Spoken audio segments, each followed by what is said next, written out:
тамошобинон арҷманд рӯзи ҷумъа як хабаре дар сархати хабаргузориҳои ҷаҳон қарор гирифт ки он ҳам мегуфт раиси ҷумҳурии амрико Барак Обама ба нирӯҳои ҳавоии кишвараш иҷоза дод ки ҳадафҳои гурӯҳҳои исломиро дар кишвари Ироқ метавонанд ҳадаф қарор бидиҳанд ва ин хабар ҳам дар як они воҳид дар тамоми хабаргузориҳо пахш шуд ва ҳоло мо мехоҳем зарурати чунин содир шудани чунин амрро аз таҳлилгари радио Фардо, аз ҳамкорам Мурод Вайсӣ бипурсем ки оқои Вайсӣ ба фикри шумо чӣ зарурате пеш омад ки президенти амрико чунин як тасмиме, чунин як иҷозате бидиҳад ба нирӯи ҳавои кишвараш؟ فکر میکنم در پاسخ به تقاضای دولت مرکزی عراق و در پاسخ به تقاضای دولت محلی اقلیم کردستان عراق بود. ماه گذشته در پی پیشروی‌های گروه داعش، نوری مالکی نخست وزیر عراق از آمریکا تقاضای کمک نظامی و حمایت هوایی کرد و چون آمریکا تعلل کرد، نوری المالکی مجبور شد که از روسیه چندین فروند سوخوی 25 اجاره کنه و قرض بگیره.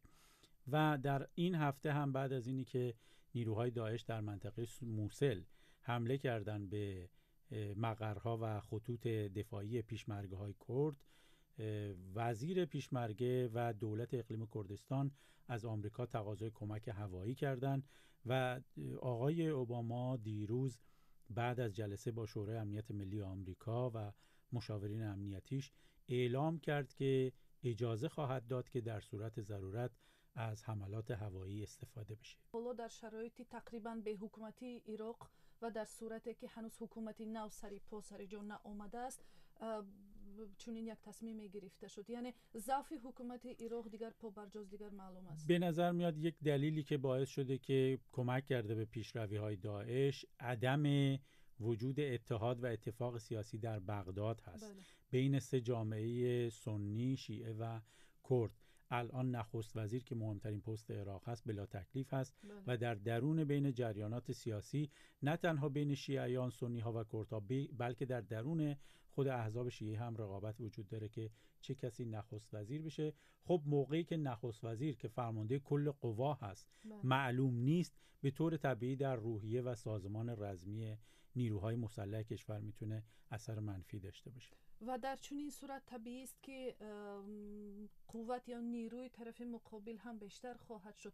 و حالا فکر میکنم یکی از سوالهای خیلی مهم در نسبت رویدادهای عراق این است که چطور شد که یک گروه مثلا غیر قانونی یا گروه غیر رسمی داعش توانست مناطق خیلی زیاد را زیر نظارت بگیرد و اگر اینطور گفته شود که سیر پیروزی آنها که نظارت مناطق خیلی زیاد عراق را فعلا خیلی موفقانه زیر دست دارند، چی است به فکر شما؟ ما موقعی که قدرت داعش رو بررسی میکنیم باید داعش رو به دو دوره زمانی تقسیم کنیم، قبل از تصرف موصل و بعد از تصرف موصل. قبل از تصرف موصل اونها یک گروه شبه نظامی بودن که در عراق علیه دولت مالکی می جنگیدن و بعد به سوریه رفتن علیه ارتش بشار اسد می جنگیدن، ولی بر بقیه گروه ها خیلی غلبه نداشتن، مثل جبهت النصره یا ارتش آزاد سوریه یا کردهای سوریه. بعد از اینی که اونها موفق شدن با ترابری خیلی خوبی که خودروهای تویوتا استفاده کردن و حمله کردن موصل و بانک‌های موصل رو گرفتن، اسلحه‌های لشکرهای ارتش عراق رو در موصل گرفتن، هم به لحاظ نیروی نظامی تقویت شدن، هم به لحاظ مالی و هم به لحاظ پشتیبانی. روحیه‌شون هم بهتر شد و باعث شد که داعش سرعت پیشرویش خیلی بیشتر بشه. و آخرین سوالی که در این رابطه دارم، خب موفقیت داعش معلوم است که در پشت این گروه نظامی البته گروه‌های سیاسی کشورهای معینی قرار دارند، به فایده کی است؟ این که چه کسی از داعش حمایت میکنه میشه که به شکل برعکس ثابتش کرد، یعنی داعش علیه چه کسانی میجنگه. داعش علیه حکومت بشار اسد میجنگه، داعش علیه حکومت نوری المالکی میجنگه و داعش علیه کردهای عراق میجنگه. چه بازیگرانی در خاورمیانه هستند که هم با بشار اسد مخالفن، هم با نوری المالکی مخالفن و هم با کردهای عراق. به نظر میاد بازیگرای مشخصی هستند در عراق که هم با دولت اسد، هم دولت مالکی، هم کردها مخالف باشن. این به نظرم اونها پشت این داعش هستن.